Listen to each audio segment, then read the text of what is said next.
त्यो लोकतन्त्र होइन नि श्रीमान।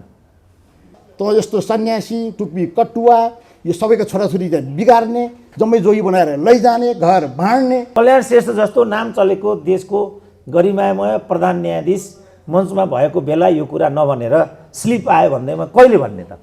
विकल्प त सत्यको मात्रै विकल्प हुँदैन, अरू सबै कुराको विकल्प हुन्छ।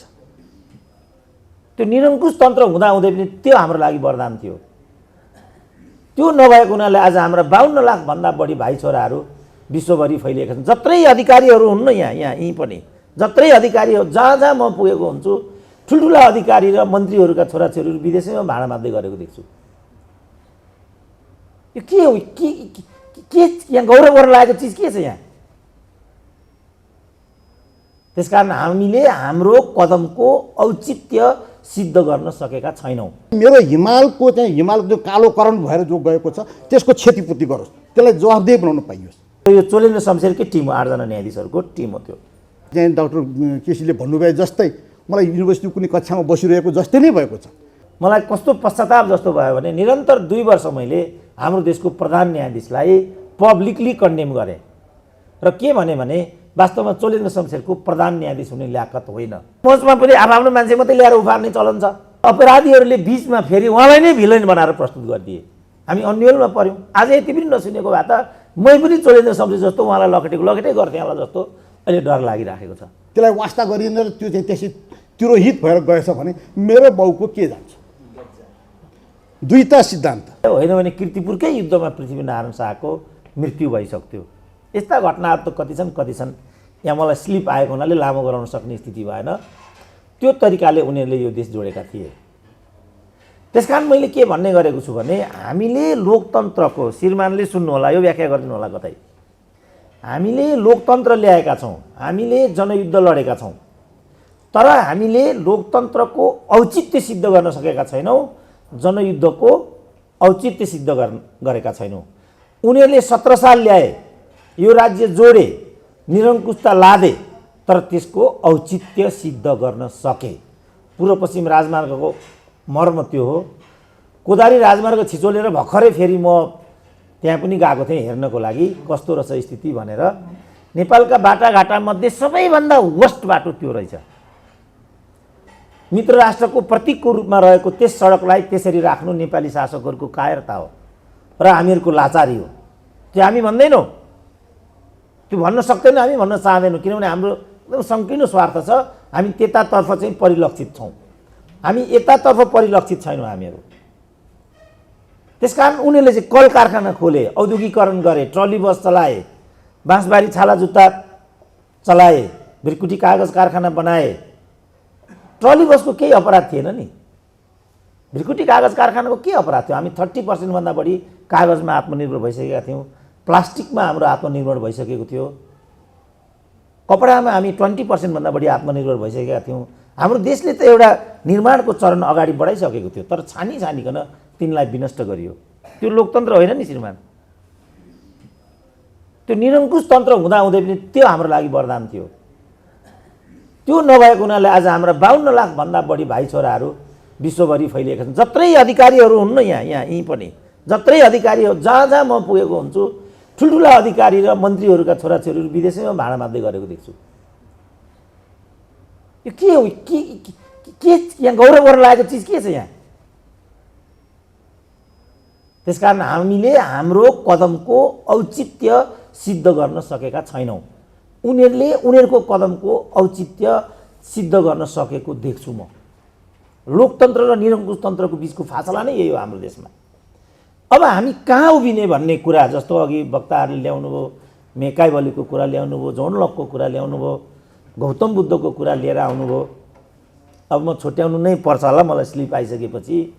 एकजना मित्र थिए मेरा, राजदूत भइसकेका, उनले त्यो देशमा राजदूत हुँदाको अनुभव सुनाउँदै निरङ्कुश तन्त्र त सबैभन्दा खराब हो भन्ने पहिलो चरणमा व्याख्या गरे। दोस्रो चरणमा तरह सुरेन्द्र, सबैभन्दा महान व्यक्ति त गौतम बुद्ध रहेछन् नि, त्यस्तो भने। अनि मैले तिनलाई भने तिमीले त निरङ्कुश तन्त्र सबभन्दा खराब हुन्छ भन्यो, तर गौतम बुद्ध त राजाको छोरो थियो नि, तिमीलाई थाहा थियो भने। मैले म एकचोटि बाथरुम गरेर आउँछु भनेर उता गएको मान्छे फेरि कहिले पनि फर्केर त्यहाँ आएन, किनभने उसले फर्केर त्यहाँ अनुहार देखाउन सक्ने स्थिति नै थिएन। तपाईँ राजा हो कि, तपाईँ काङ्ग्रेस हो कि, तपाईँ कम्युनिस्ट हो कि, त्यो कुरा गौण हो। तपाईँको आचरण चाहिँ कस्तो, त्यो चाहिँ महत्त्वपूर्ण कुरा हो।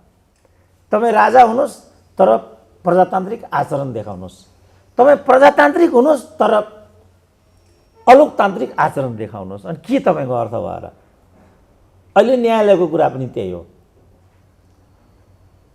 मलाई एकदम खेद लाग्थ्यो कि चोलेन्द्र शमशेर त्यहाँ कसरी प्रधान न्यायाधीश भएका होलान् भनेर। मैले कल्याण सिन्हालाई पनि बारम्बार सम्झिन्थेँ, उहाँको पनि यसमा काहीँ न काहीँ त हात होला भनेर। प्रशस्त बदनाम पनि गरेको थियो। अघि उहाँको सबै कुरा सुन्दाखेरि त्यो उल्टो हो भन्नुभएको छ, त्यो विचारलाई पनि अब हामी लैजान्छौँ। किन उल्टो कुरा समाजमा गरिन्छ भन्ने कुरा पनि हामी सेयर गर्छौँ, कुनै पनि कुरा हामी छोड्दैनौँ। त्यसपछि मैले ठाउँ ठाउँ चोलेन्द्र शमशेरको बारेमा नकारात्मक कुरा भन्थेँ। भर्खरै चोलेन्द्र शमशेरलाई प्रधान न्यायाधीशको बाटो खोलिदिने ताकाका कानुन मन्त्री नरहरि आचार्यको आत्मकथा प्रेसमा जान लागेको रहेछ। त्यसको पहिलो खण्डको पहिलो अध्याय चाहिँ सोसियल मिडियामा मैले पढेँ, जुन चाहिँ कसरी चोलेन्द्र शमशेरको बाटो खोल्ने खालका न्यायाधीशहरूको नियुक्ति कसरी भइयो भन्ने कुरा त्यहाँ अक्षरशः उल्लेखित छ। श्रीमानले त्यो हेर्न भ्याउनु भएको छ कि छैन? यदि नभ्याउनु भएको भए अलिकति म भन्छु त्यसमा समय लिएर। त्यसमा उहाँ के भन्नुहुन्छ भने प्रकाश वस्तीहरूको बहिर्गमनपछि त्यहाँ 7-8 जना न्यायाधीशहरूलाई चाहिँ बहिर्गमन गराउनु पर्ने प्रपञ्च विद्यमान थियो, किनभने उनीहरूमाथि राजनीतिक ट्याग लागेको थियो। त्यति बेलाको सरकार चाहिँ उहाँहरूलाई त्यहाँबाट बाहिर पठाउनको लागि कृत सङ्कल्पित थियो, तर न्यायाधीश नियुक्त नगरिकन भएको थिएन, जो यो चोलेन्द्र शमशेरकै टिम हो, 8 जना न्यायाधीशहरूको टिम हो त्यो। उहाँ चाहिँ ठुल्ठुलो कानुन व्यवसायीहरूको घरमा जान थाल्नुभयो अरे, उहाँले त्यहाँ लेखेको। त्यो अनुसार उहाँ जानुभयो, सायद शम्भु थापाकोमा जानुभयो, धरानको दाल हरिहर दालकोमा जानुभयो, रमण श्रेष्ठहरूकोमा जानुभयो होला। ठुल्ठुला न्यायाधीश कानुन व्यवसायी भनेका त यिनीहरू नाम त लिनु भएको छैन, तर वरिष्ठकोमा गएँ भन्नुहुन्छ उहाँले। र उहाँले अनुरोध गर्नुभयो न्यायाधीश बनिदिनु पर्यो, के गर्ने कसो गर्ने भन्दा उहाँहरू कोही पनि त्यसमा तत्पर हुनु भएन। उहाँहरू प्रकाशहरूलाई नल्याउन कृत सङ्कल्पित हुनुहुन्थ्यो। ठुलो सहानुभूति त्यो प्रकाशहरूका माथि नरहरि आचार्यको, खास गरी उहाँको म्याडमको डिनरको आयोजना पनि गरियो घरमा, उहाँकै घरमा, तर उहाँहरूलाई छनौट गर्न सकिएन। ठुल्ठुला अधिवक्ताहरू न्यायाधीश हुन नचाहने, जसलाई बनाउनु पर्ने वरियतामा भएका उहाँहरूलाई नबनाउनेपट्टि सरकार कृत सङ्कल्पित हुने, अब के गर्ने त भन्ने विकल्प चुनौती उहाँलाई भएपछि उहाँले के निर्णय गर्नुभयो भने पुनरावेतनका वरियता प्राप्त मध्येबाट का न्यायाधीशहरूलाई सर्वोच्चमा लैजाने निधो गरिसकेपछि वरियताको नम्बर 1 मा चोलेन्द्र शमशेर हुनुहुन्थ्यो। त्यसपछि चोलेन्द्र शमशेर प्रधान न्यायाधीश हुने बाटो खुलेको हो भन्ने कुरा उहाँले त्यहाँ खुलाउनु भएको छ। मलाई कस्तो पश्चाताप जस्तो भयो भने निरन्तर 2 वर्ष मैले हाम्रो देशको प्रधान न्यायाधीशलाई पब्लिकली कन्डेम गरेँ र के भने वास्तवमा चोलेन्द्र शमशेरको प्रधान न्यायाधीश हुने ल्याकत होइन। प्रधान न्यायाधीश हुने ल्याकत नभएकोलाई प्रधान न्यायाधीशको बाटो खोल्ने यसको लागि जिम्मेवार हुनुपर्छ।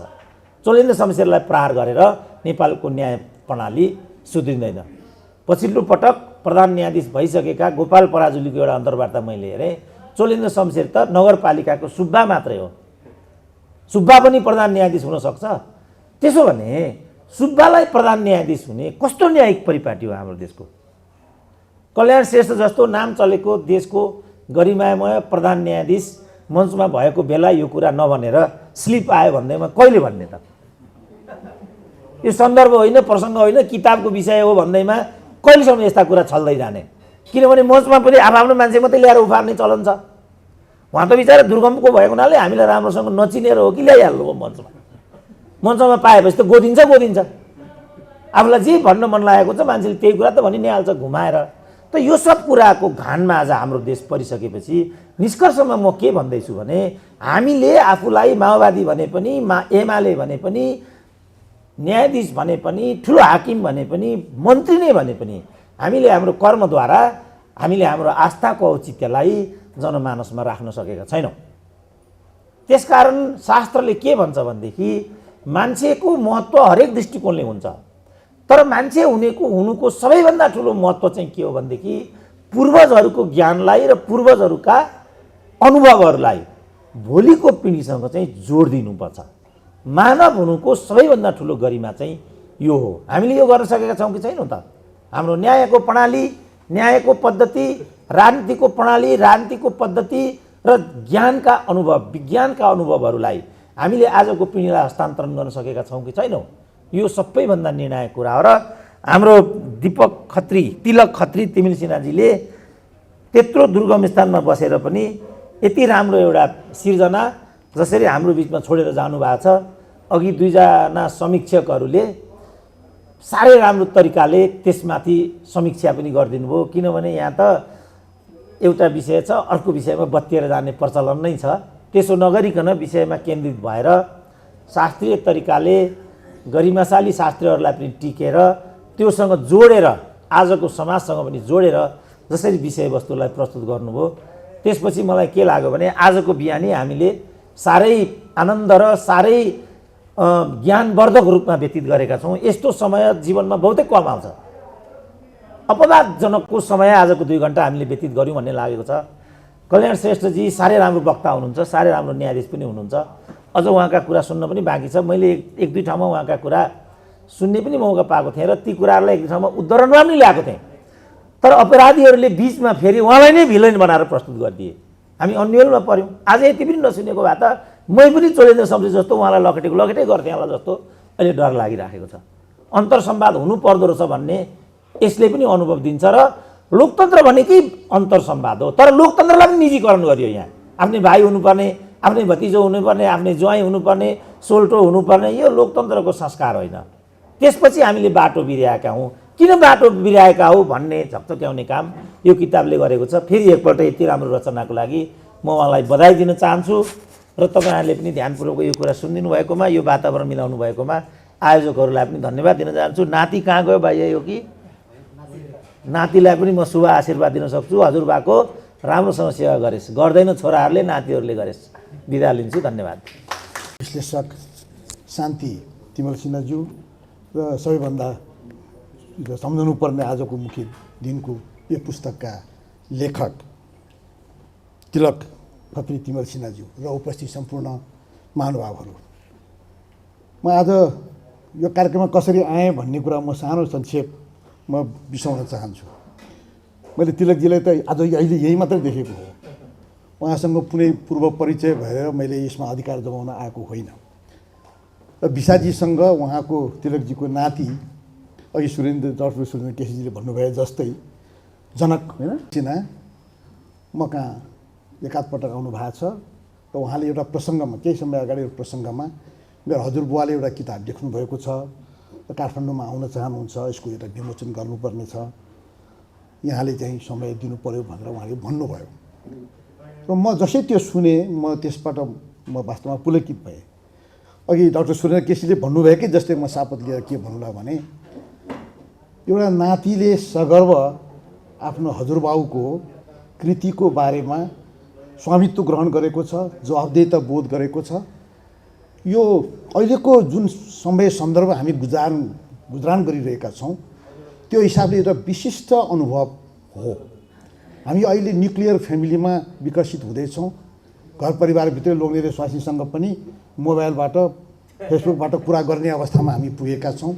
यो परिस्थितिमा एउटा इन्टरजेनेरेसनल अन्तर्वंशीय यो प्रेम, यो सद्भाव, यो श्रद्धा र यो जवाबदेहिताको भावनालाई निरन्तरता दिनु यो हाम्रो समाजको लागि, हाम्रो यो वंशको लागि पनि प्रेरणाको कुरा हो। यो पुस्तकको बारेमा म धेरै कुरा म नभन्नुला, किनभने पूर्वोक्त मित्रहरूले धेरै भनिसक्नु भएको छ। यसमा विभिन्न पक्षहरूको बारे उजागर गर्नुभएको छ। मलाई के कुराले प्रेरणा दिन्छ भने एउटा हजुरबाउ जस्तो सुयोग्य नाति रहेछ र हजुरबाउ र नातिको बिचमा अन्तर्वंशीय प्रेम र हार्दिकताको निरन्तरता रहेछ।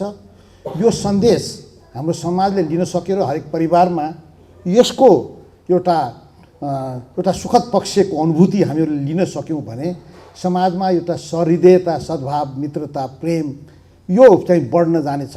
हामीलाई अहिले खडेरी पर्दै गएको कुरा यो हो। यो सद्भाव परिवारभित्रैको सद्भावको अभाव हुँदै गएको छ, खडेरी पर्दै गएको छ र यो चाहिँ एउटा महत्त्वपूर्ण अवस्था हो भन्ने लाग्छ। म हजुरबुवालाई म बधाई दिन चाहन्छु लेखकीय योगदानको लागि र नातिलाई पनि कि हजुरबाउलाई चाहिँ यो समाजमा यसलाई उत्प्रेरित गरिरहने र जीवन्त तुल्याइरहने प्रेरणा दिन सक्दो रहेछ नातिले पनि। यसको लागि पनि नातिलाई पनि म चाहिँ धन्यवाद दिन चाहन्छु, बधाई दिन चाहन्छु। अर्को एउटा कारण के पनि भयो भने मैले देशमा सुने उहाँ अछामको हुनुहुन्छ। अहिले भर्खर थाहा पाएँ तिमल सेन भन्ने गाउँ त त्यहीँ रहेछ। तिमल सिन्हाहरू सम्भवतः नेपालका तिमल सिन्हाहरू सबै त्यहीँबाट आएका होलान्। मलाई यो एउटा नयाँ सूचना भयो र अछामको बारेमा मलाई नजानिदो एक किसिमको आकर्षण छ। म अछामको मान्छे होइन, अछाममा उठबस बढेको हुर्केको मान्छे त होइन, तर एउटा कारण म के बताउन चाहन्छु भने मैले भर्खर जागिर खाएको बेला चाहिँ 33 सालतिरको हो, 32 सालमा मैले जागिर खाएको हो। त्यहाँ अछाममा एउटा चाहिँ एसएडिबी भन्थ्यो, स्मल एरिया डेभलपमेन्ट प्रोग्राम, सानो क्षेत्र विकास कार्यक्रम। त्यो विकास कसरी पुर्याउने भन्ने थियो। कसरी पुर्याउने भन्दाखेरि सदरमुकाम केन्द्रित भएर मात्र त भएन, काठमाडौँको विकास एकचोटि अछाममा पनि पुग्ने भएन। त्यस कारणले त्यो क्षेत्रको एउटा क्षेत्र निर्धारण गर्ने र एकीकृत विकास, शिक्षाको हुन्छ कि कृषिको हुन्छ कि वनको हुन्छ कि के हुन्छ, त्यो विकासभित्र सर्टेन अवधारणा छ। त्यो अवधारणालाई एक क्षेत्रमा त्यो विकास अवधारणा प्रयोगमा ल्याइसकेपछि, त्यो क्षेत्र विकसित भइसकेपछि त्यो क्षेत्रको विकासको चाहिँ प्रभाव छिमेकी गाउँहरूमा फेरि पर्दै जान्छ र विकास चाहिँ यसरी स्पिल ओभर इफेक्ट भन्छ नि, यो छरिएर अनि जिल्लाव्यापी हुन्छ। त्यो एउटा अवधारणा उतिखेर सोचिएको थियो र त्यो क्षेत्र निर्धारण गर्ने सिलसिलामा म त्यहाँ पुगेको थिएँ। अघि डाक्टर सुरेन्द्रले भन्नुभयो जस्तै हल्लिँदै नेपालगञ्ज हुँदै, नेपालगञ्जबाट गौरीफन्टा हुँदै, त्यहाँबाट फेरि 3 दिन चाहिँ धनगढीमा प्लेनको टिकट पर्खिँदै अनि साँफे बगरमा जाँदै अनि फेरि त्यहीँ त्यो बेलपाटा हुँदै अनि त्यहाँ त्यतिखेरको दरबारमा म एक रात बसेको छु। उतिखेर कृष्णबहादुर रावल भन्ने राष्ट्रिय पञ्चायतको सदस्य हुनुहुन्थ्यो। त्यो अवसर म सम्झिन्छु। म त्यो सम्झना छु र नजानिदो रूपमा मैले त्यो कैलाश खोलाको चाहिँ माछा पनि खाएको छु। कैलाश मान्डो मस्त मान्डो त्योमा गएको पनि छु। अनि यो मान्डो भने के हो भन्ने कुरा मलाई थाहा थिएन। त्यो मान्डो भन्ने कुरा म त्यहाँनिर आगे काठमाडौँको मान्डो र त्यो मान्डोको बिचमा कहीँ न कहीँ सम्बन्ध होला, त्यो प्रेरणा यहाँ होला भन्ने मलाई लाग्दछ। त यो अछामको बारेमा थोर मेरो जुन एउटा मेरो मनस्पटलमा जुन छाप भएको थियो र तिलकजी अछामको हुनुहुन्छ, यसले फेरि मलाई अर्को एउटा आकर्षण दियो। र अहिले पुस्तक हेर्दै जाँदाखेरि उहाँ सुदूर भनौँ न अछाममा उतिखेरको दुर्गम जिल्ला हो। म बाजुरासम्म पुगेको छु, मेरो आफ्नो अनुभव छ। त्यो अलिक खान पनि पाएँ कि पाएन भन्ने अनुभव छ। त त्यहाँ त्यो ठाउँमा बसेर शैक्षिक सेवा दिएर बसेको व्यक्तिले राष्ट्रको यति बिना चिन्तन, मलाई के लाग्छ भने काठमाडौँ केन्द्रित धेरै ठुल्ठुला भलुमहरू doctoral research, post doctoral research धेरै गर्न सक्नु होला। यो संसारमा देखाउन लागेका कृतिहरू हामीले बनाउन सक्छौँ होला। तर विचारहरू काठमाडौँमा मात्र केन्द्रित छैनन्। विचारवान मान्छेहरू काठमाडौँमा मात्र बस्दैनन्।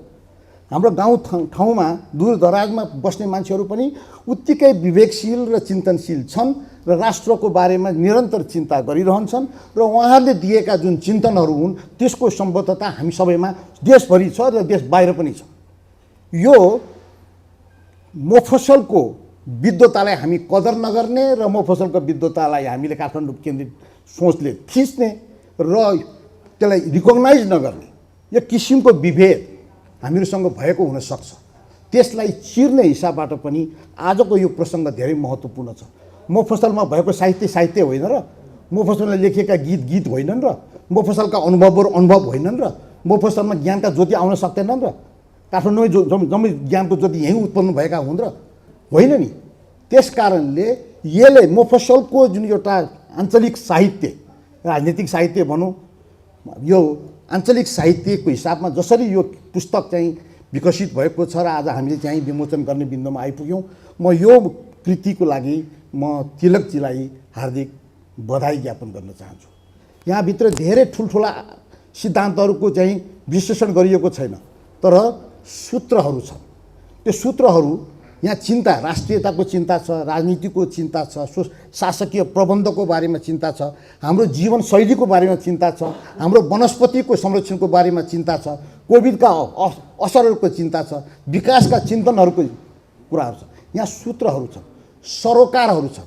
ती सूत्र र सरोकारलाई हामीले समीचीन अलिकता संवेदनशील भएर हेऱ्यौँ भने यो गागरमा सागर छ। यसबाट धेरै साहित्य, धेरै सिद्धान्तहरू वा धेरै अध्ययनहरू गर्न सकिन्छ, विस्तारित गर्न सकिन्छ। यो एउटा क्लू हाम्रा विकास समस्याको बारेमा शासकीय समस्याको बारेमा, राजनीतिक समस्याको बारेमा धेरै क्लुहरू यहाँ लेखिएको छ। यो क्लुलाई ग्रहण गरेर एक्सप्यान्ड गर्न सक्छौँ, हामी थ्योराइज गर्न सक्छौँ, रिसर्च गर्न सक्छौँ। यो आफैमा सिद्धान्तको रूपमा नहोला, सिद्धान्तको लागि कडी हुन सक्दछ। त्यस कारणले यसबाट यो गागरमा सागर जस्तो भएको छ, धेरै महत्त्वपूर्ण सरोकारहरू यहाँ व्यक्त भएको छ। म यस हिसाबले पनि यसको महत्त्व म हेर्न सक्दछु। यहाँ धेरै कुरा त के भने प्रजातन्त्रको बारेमा छ, राष्ट्रियताको बारेमा छ चिन्ता, त शासकीयको बारेमा चिन्ता छ, कोभिडसम्मको चिन्ता छ। हाम्रो व्यवस्थापन क्षमता कता गयो भन्ने कुरा छ। हामी अहिले अब डाक्टर सुरेन केसीले केही कुरा उठाउनु भएको छ प्रजातन्त्रका कुरा, उहाँसँग म अलिकति सहमत के पनि कारण छु भने प्रजातन्त्रको निजीकरण भयो कि म अस्ति एक ठाउँमा भन्दै थिएँ, डेमोक्रेसी कम्पनीको रूपमा विकसित भयो। डेमोक्रेसी चाहिँ पब्लिक गुडको रूपमा, सार्वजनिक सेवाको रूपमा होइन कि कम्पनीको रूपमा विकसित हुँदैको छ। यो कल्चरको रूपमा विकसित हुनुपर्ने, संस्कारको रूपमा विकसित हुनुपर्ने, एउटा जिन्दगीको दैनिक व्यवहारको रूपमा विकसित हुनुपर्ने प्रजातन्त्र दलहरूको माझमा बाँडफाँटमा परेको प्रजातन्त्र छ। मैले के भन्नु, हरेक जुनसुकै निर्णय, आज न्यायपालिकाको कुरा गरौँ वा जुनसुकै कुरा गरौँ, जुनसुकै महत्त्वपूर्ण निर्णायक क्षण, एमसिसी भन्नु कि जेसुकै भन्नु, जुनसुकै निर्णायक क्षणमा पुग्दाखेरि दललाई सोध्यो भने दुईवटा कुराले उसलाई गाइड गरेको जस्तो लाग्छ। हुन त यो आरोप जस्तो लाग्ला, म माफी चाहन्छु यसको अन्यथा असर पर्न गएछ भने। म के भन्छु भने हरेक कुनै एउटा विचारणीय बिन्दु राष्ट्रलाई, प्रजातन्त्रको लागि, जनजीविकाको लागि सरोकार पर्ने विषय आएछ भने पनि दलले सोच्ने कुरा के भने मेरो भागमा के पर्छ। पहिलो प्रश्न त्यो हेर, मेरो भागमा के हो, यो आएर के हुन्छ, मलाई के हुन्छ, पहिलो प्रश्न। अनि कदाचित त्यो कार्यान्वयन भएन, त्यसलाई वास्ता गरिएन र त्यो चाहिँ त्यसै तिरोहित भएर गएछ भने मेरो बाउको के जान्छ।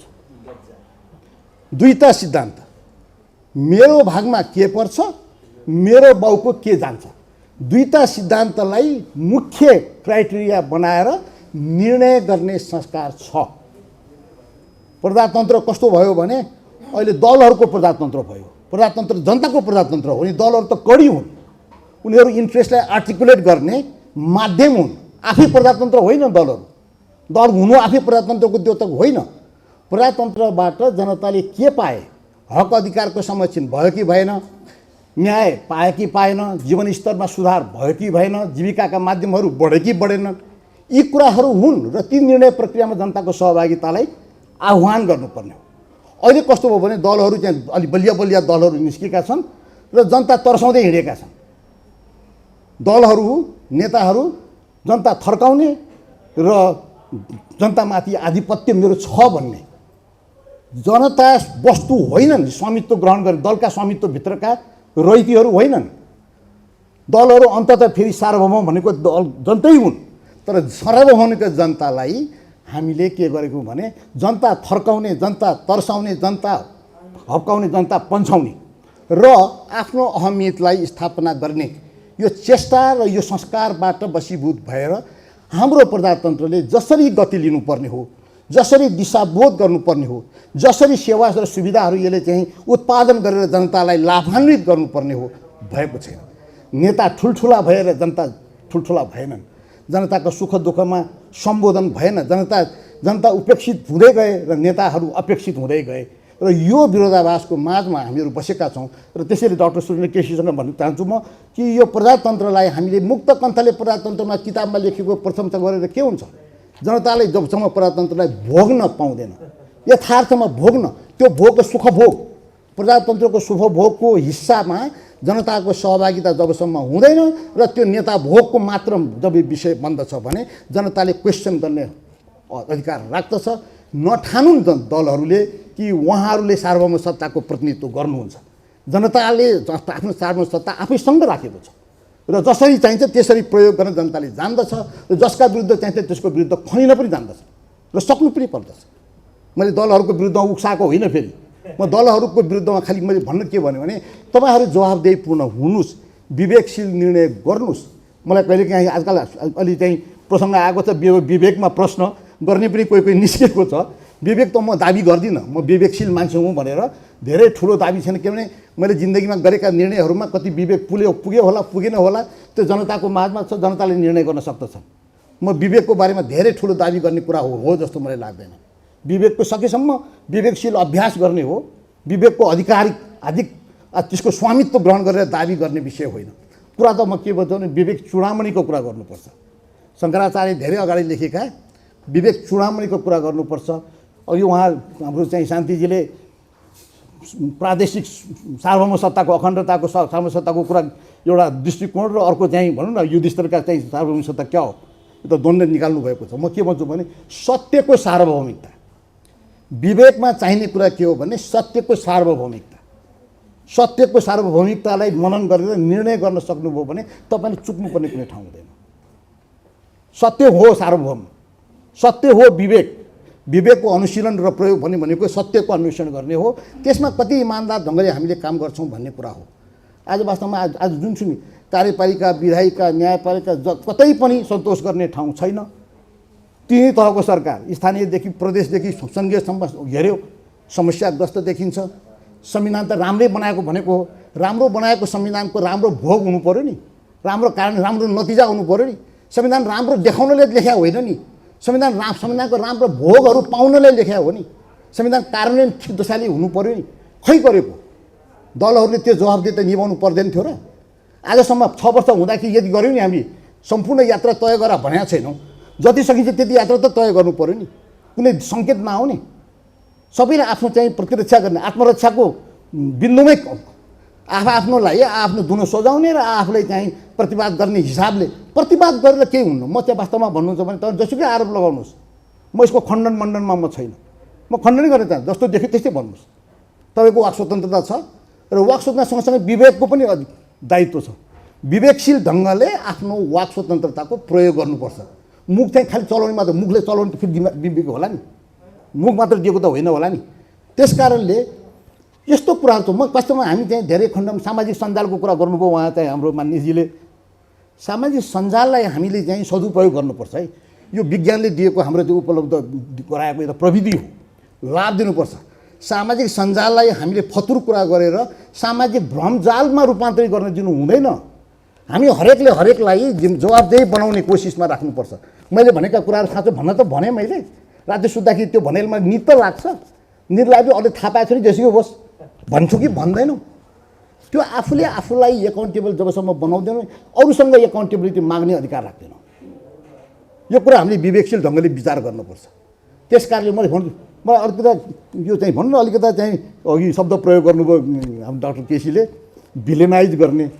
भिलेनाइज त तपाईँको अधिकार, तपाईँले चाहिँ जस्तो चाहिन्छ त्यस्तै देख्नुहोस्, जस्तो मन लाग्छ त्यस्तै भन्नुहोस्।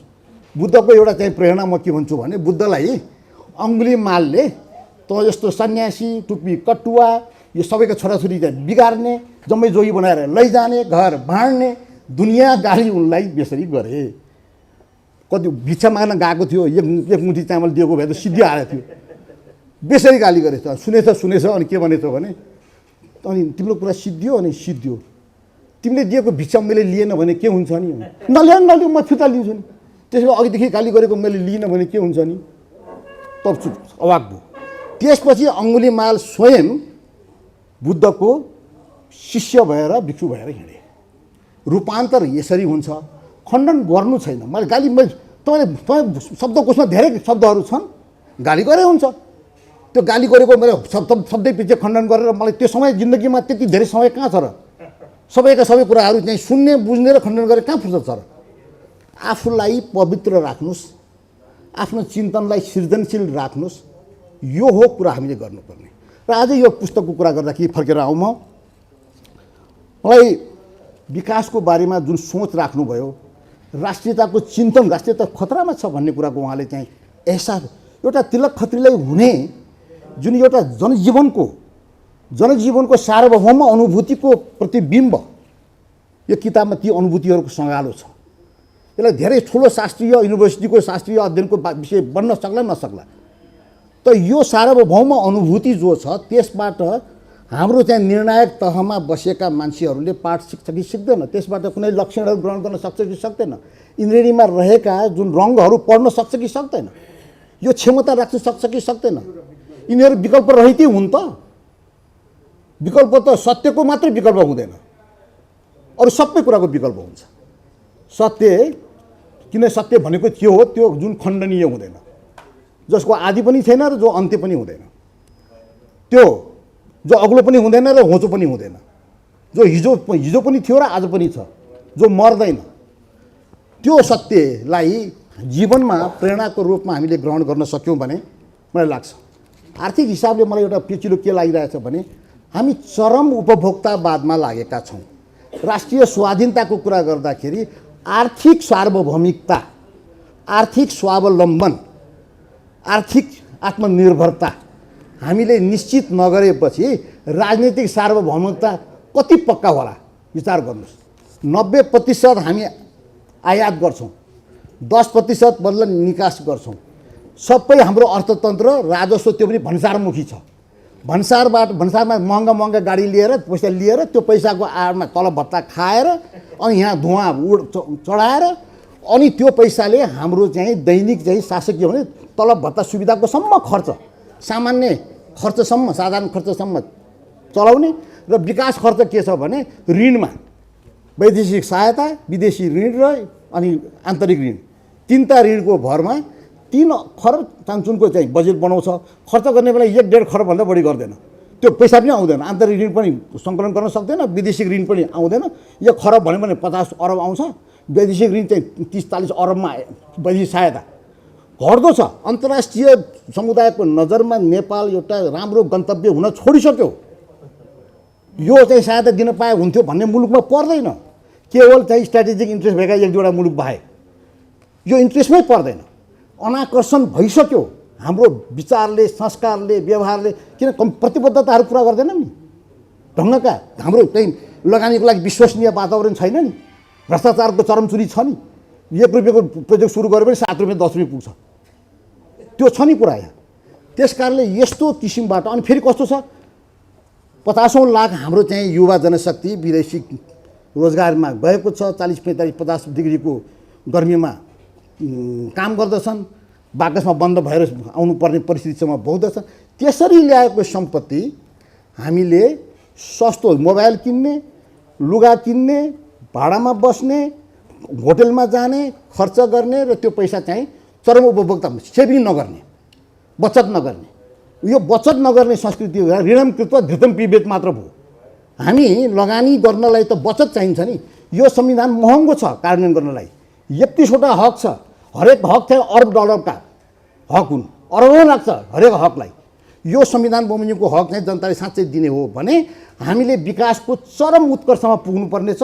प्रशस्त राजस्व हामीले चाहिँ बचत गर्नुपर्नेछ र संविधान कार्यान्वयनमा लगाउनु पर्नेछ। ऋण लिएर संविधान कार्यान्वयन गर्न सक्छौँ, सम्भव छ। त्यस कारणले हामी के भन्दैछौँ, संविधानको कार्यान्वयन भएन, कार्यान्वयन हुने त छाँटै छैन, औकातै छैन।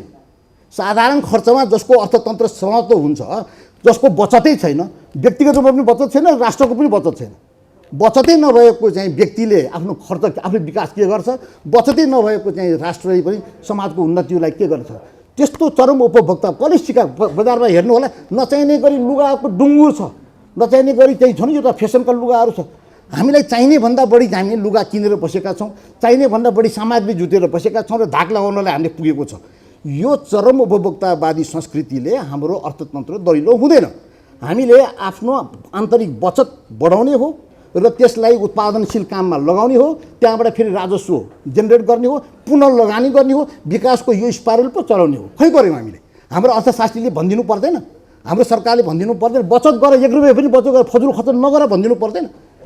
यति दुःख गरेर ल्याएको पैसा हामी यस बिन्दुमा छ। त्यस कारणले यहाँ तिलकजीले जुन किसिमको प्रश्नहरू राष्ट्रियताको सङ्कटको कुराहरू छ, स्वावलम्बनका कुराहरू गर्नुभएको छ। एउटा अर्को समस्या के देखियो भने हाम्रो जैविक विविधता पनि सङ्कटमा छ। हिजो अस्ति आजभोलि त हाम्रो प्रधानमन्त्री चाहिँ क्लाइमेट चेन्जको चाहिँ COPमा जानुभएको छ। यो मैले एकपटक के भनेको थिएँ भने म कति 2000 सालतिरै होला, ब्याङ्ककमा एउटा IUCNको चाहिँ वर्ल्ड कङ्ग्रेस चलिरहेको थियो। एउटा निम्तो मलाई पनि थियो, जजहरू जुडिसियल डे भनेको थियो कि न्यायीहरूकै कन्फरेन्स थियो त्यो दिन चाहिँ। अनि त्यहाँ चाहिँ अकस्मात मलाई बोलायो, वास्तवमा बोल्ने मेरो सेड्युल पनि थिएन। जसरी तिमी एकछिन बोलिदिन्छौ भन्यो, मैले यो मौका हो के छोड्नु जस्तो लाग्यो मलाई पनि, गएर बोलेँ। मैले भने के भने मेरो जनताले धेरै गाडी चढ्दैनन्, हामीसँग धेरै फ्रिज पनि छैन, हामीसँग धेरै उद्योग पनि छैन, हामीले इमिसन जुन छ नि प्रदूषक चाहिँ इमिसन चाहिँ हामी गर्दैनौँ, हामीसँग केही छैन। हामी त केवल उपभोक्ता हौँ, सामान्य उपभोक्ता हौँ। हामीसँग गाडी थोरै थियो, तर मेरो सगरमाथाको हिउँ पग्लिएको छ र हाम्रो हिमाली वनस्पति यो चाहिँ क्षयीकरणको सङ्घारमा छ र यो मेरो सेतो हिमाल कालो हुँदैछ। यो कालो हुँदैछको जिम्मा कसले लिन्छ? यसको कन्ट्रिब्युटर म होइन। मलाई यस्तो किसिमको पद्धति चाहियो, इन्टरनेसनल एकाउन्टेबिलिटी सिस्टम चाहियो, जसले मेरो हिमालको जो कालोकरण भएर जो गएको छ त्यसको क्षतिपूर्ति गरोस्, त्यसलाई जवाफदेही बनाउन पाइयोस्।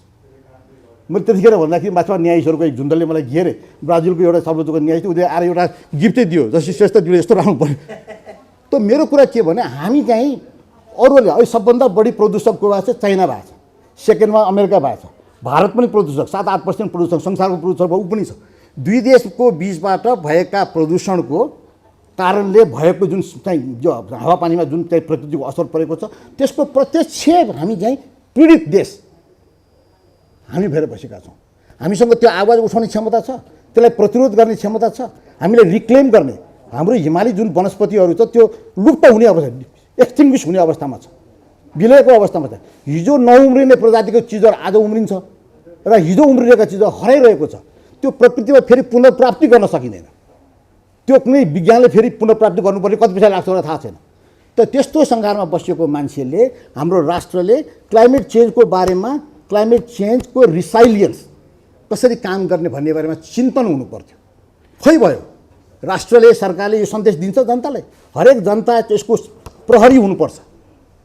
यो कुराको हामी गर्छौँ त्यस्तो। त्यस कारणले चेतनाको हिसाबबाट मैले देखेँ तिलकजीसँग एउटा प्रचुर र प्रखर चेतना उहाँसँग जागृत रहेछ। उहाँले थोरै शब्दमा लेख्नु भएको छ, मुद्दा कायम गर्नुभएको छ कि इस्यु फ्रेम गर्नुभएको छ। त्यो इस्युलाई अब फ्रेम गरेर त्यसलाई सम्बोधन गर्ने कामहरू चाहिँ हामीसँग बाँकी छ। मलाई आज धेरै खुसी लागेको छ। म धेरै जस्तो अछामवासी हुनुहुन्छ होला जस्तो मलाई लाग्यो, अघि तिमल सिन्हा नै धेरै छ जस्तो पनि लाग्यो। यो एउटा चाहिँ आञ्चलिकता, यो स्थानीयता र देशको एउटा महत्त्वपूर्ण स्थानको एउटा प्रतिनिधि विषयको रूपमा, तर सचेत नागरिक त्यहाँ पनि बस्छन् है भन्ने प्रमाणको रूपमा आज यो पुस्तक हामीहरूको बिचमा पस्किएको छ। मलाई यहाँहरूले सम्झिनु भयो, मलाई यो शुभ अवसर दिनुभयो। आजको बिहान अघि चाहिँ डाक्टर केसीले भन्नुभयो जस्तै मलाई युनिभर्सिटी कुनै कक्षामा बसिरहेको जस्तै नै भएको छ। हिजो अस्ति भयो अलिक धेरै फतुर कुरा, बिहानभरि चाहिँ फतुर पढ्नुपर्छ, फतुर पढ्दा पढ्दा दिक्क भएर सुत्नु जस्तो हुन्छ, फेरि हिँड्नु जस्तो हुँदैन। अब यो परिस्थितिबाट आज अलिक हटेर अलिक फरक, सृजनशील, अलिकति उत्प्रेरक प्रसङ्गहरूमा बाँचेका छौँ। यो प्रेरणाको प्रसङ्गले हामीलाई थप यसले चाहिँ ऊर्जा दिन सकोस् र खास गरेर तिलकजीलाई भन्छु, यो यस्तो कृति अझ विशद रूपमा, अझ यसमा अर्को संस्करण, अर्को कृतिहरूको श्रृङ्खला बाँध्न सक्नुहोस्। म यहाँलाई एउटा शुभकामना दिन चाहन्छु र यस्तो एउटा चाहिँ एउटा सुझाव पनि दिन यहाँसँग आशा गर्न चाहन्छु। र आज मलाई बोलाएर जुन किसिमको एउटा मैले सुन्ने, धेरै कुरा जान्ने र थोरै कुरा आफूले पनि भन्ने गरेर जुन मौका दिनुभयो, यसको लागि आयोजकहरूलाई म खास गरी यो भिसा हो मलाई जोड्ने र जनक, यी दुईजनाले मिलेर मलाई चाहिँ यहाँ मलाई आउने मलाई मौका दिएका व्यक्तिहरू उहाँहरू हुनुहुन्छ। उहाँ सबैलाई म धन्यवाद दिँदै म यहाँसँग बिदा हुन चाहन्छु। धन्यवाद।